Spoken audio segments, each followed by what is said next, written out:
Hey everyone, thanks for being here, and it feels good to be here. At the end, I'll talk about some meta stuff, and first, I want to talk about this. I wanted to make this video yesterday, but I got a little detour there.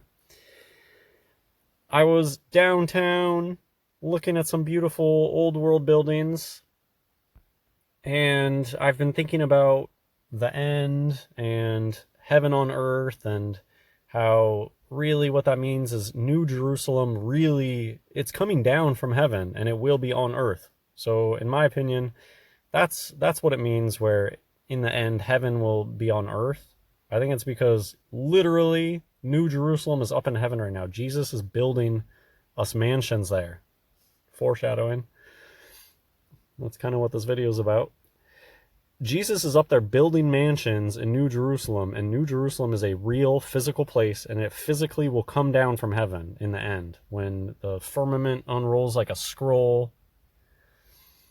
And that's when I made this connection between the old world. I I think that the old world, the type of old world architecture that hits us in a strange way.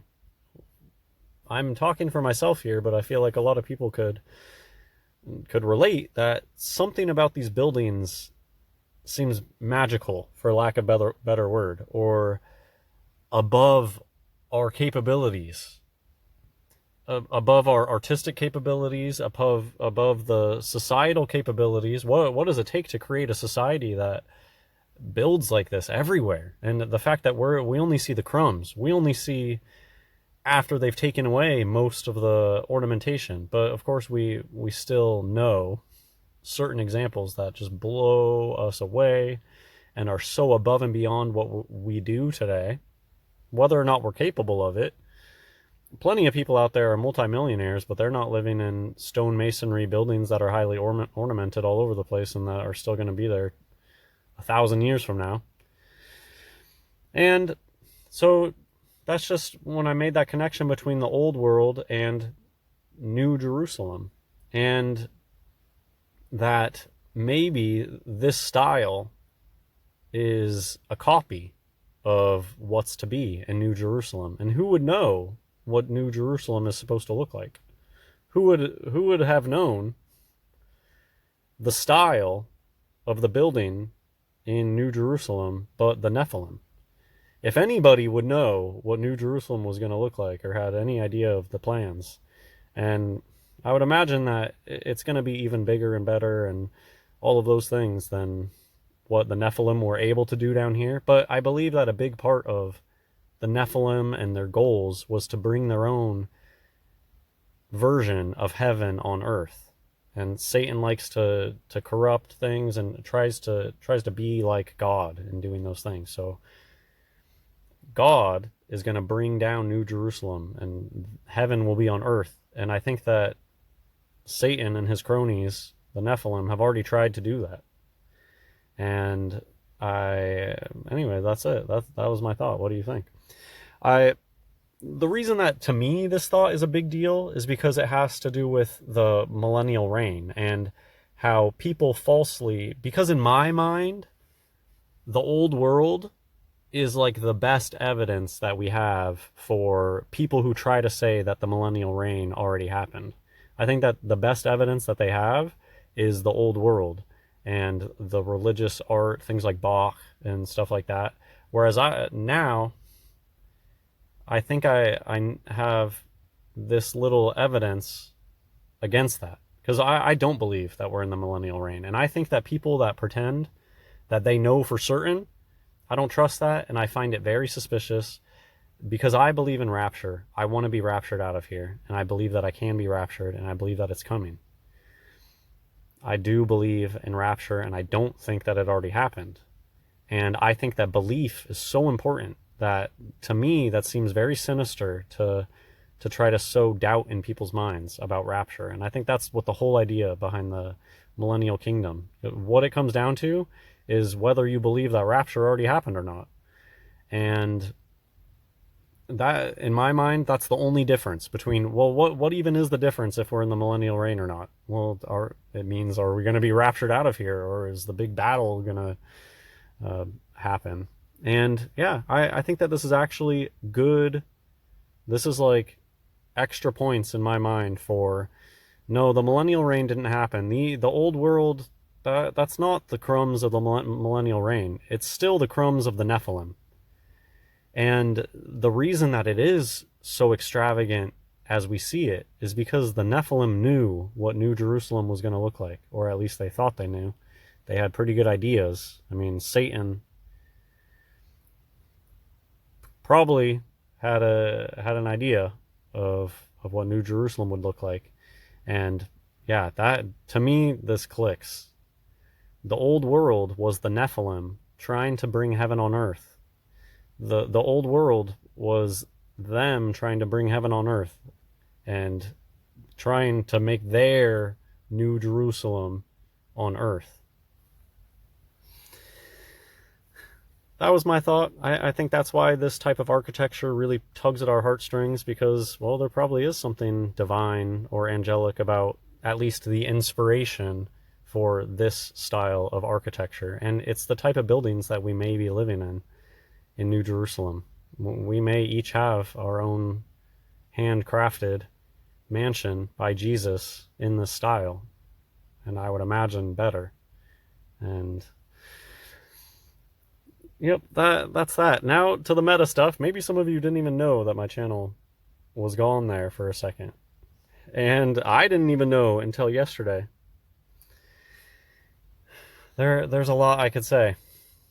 I'm glad to be here talking. I appreciate everybody that's here, and I wasn't even sure. I really wasn't sure. And last night I prayed. I did pray to God for my channel to come back, and most importantly for his will to be done. I really was like, oh, well, maybe this is it. Maybe that's it. And that was a real possibility in my mind. But God has other plans. I'm okay with that. I'm very appreciative. I really do think that praying on it helped. And YouTube is wild, man. It's wild. I don't even know what to say other than it's like not what you think. And it's so funny. God is hilarious. Sometimes God is just so funny because it was my fault. It was my fault. And it wasn't even this channel. I don't need to get into the specifics of it, but it's like The Trial by Kafka or The Castle. Those are some of my favorite books because it's the way that bureaucracy works. It's the way that this red tape, YouTube, it's like this beast, amorphous blob entity, and you try to grab it and it disappears in a vapor, and there's rules, and it all runs on rules, and it runs on its own kind of nonsensical non-logic. And anyways, if you've ever read The Trial or The Castle by Kafka, or you know what Kafka was all about, you kind of know the idea of the way that these things work. And yeah, I really thought that I wasn't going to get my channel back. So thank you, God. And I did try to jump through the loops as best as I could. I'm kind of a spaz and not the best at navigating these systems that don't seem to have logic behind them, and it's impossible to get a hold of a real human being sometimes. So you know what? Thank God I'm here. That's all I can say. And yeah, just it was hilarious. That's all I can say, that God really has a sense of humor. My last video that I posted has a thumbnail that says banned on it. What are the chances that something like that happens right before my channel goes away for a while?